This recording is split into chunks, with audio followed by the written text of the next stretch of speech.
There once was a ship that put to sea, and the name of the ship was the Belly of Tea. The winds blew hard, her bow dipped down. Oh, blow me, bully boys, blow.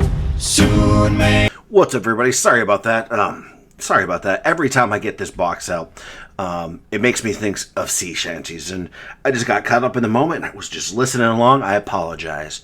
But you know what? Today we've got our special box out that you guys haven't seen before, a new addition to the Chopsticks household, and we have a piece of mail to go into it. So let's get into it and let's see what I'm adding to the Chopsticks household. The wellerman come to bring us sugar and tea and rum. One day when the tonguing is done, we'll take our leave and go.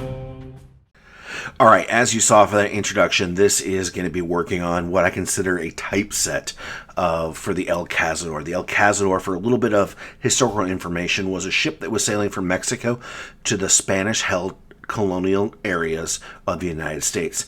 The economy was suffering, and Spain was trying to bolster that economy with a shipment of silver from Mexico. The ship sank. Because the ship sank, Spain decided to sell the territories to France, who 3 years later actually ended up selling to the United States in what we would call the Louisiana Purchase. So it's kind of a cool piece of U.S. history that I never knew.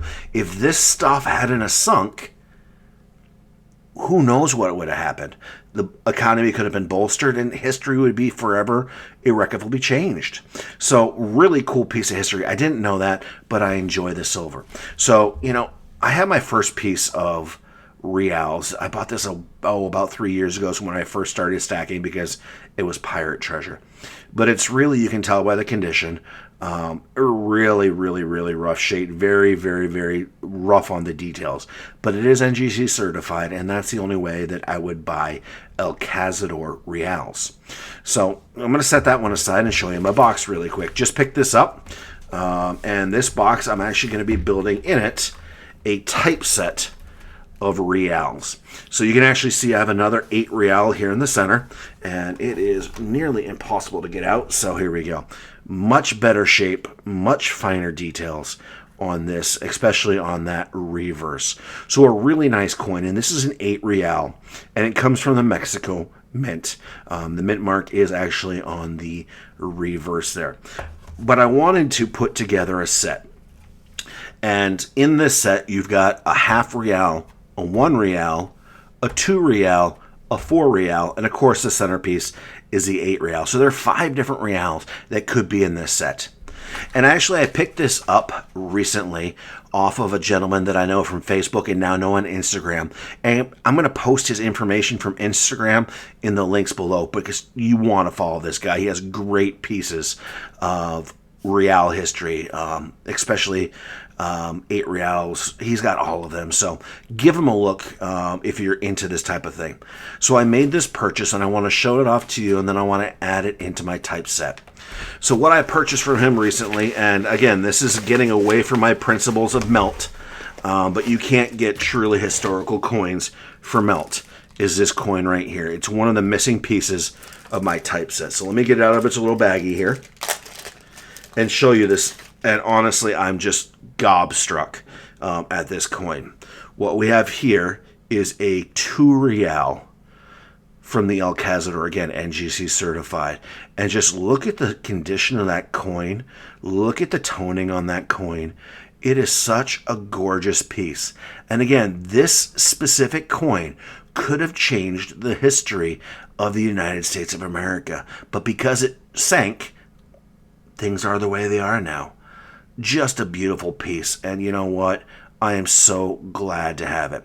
So what I'm going to do is I'm going to take this and I'm going to add it in to my typeset here.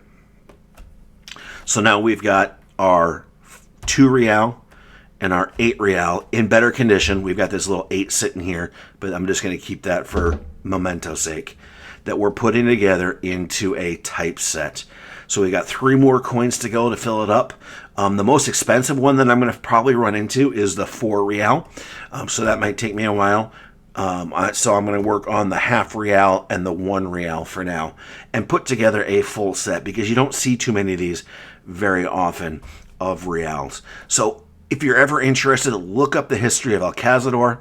I can put some information out there if you ask. Shoot me a comment. Let you know what I know. I'm not an expert by any shape or imagination, but I'm just really, did I mention really, happy to have this as part of my set, part of my collection, and I can't wait till all 5 of these slots are done. And then, maybe I'll upgrade this one, because you can't tell the year because of the saltwater damage on it here, but you can tell the mint. This one also came out of the Mexico Mint, so just extremely excited to have this, and I can't wait to add more pieces of this so I can continue to listen to my sea shanties as I complete this collection. Thank you for watching, and you know what? This collection is going to take me some time, but like coin hunting, like life, patience will pay off. It's not going to be a matter of if, but when I complete this set. Thank you for watching, and remember, be safe out there and be kind to each other. We'll see you soon. Soon may the wellerman come to bring us sugar and tea and rum. One day when the tonguing is done, we'll take our leave and go.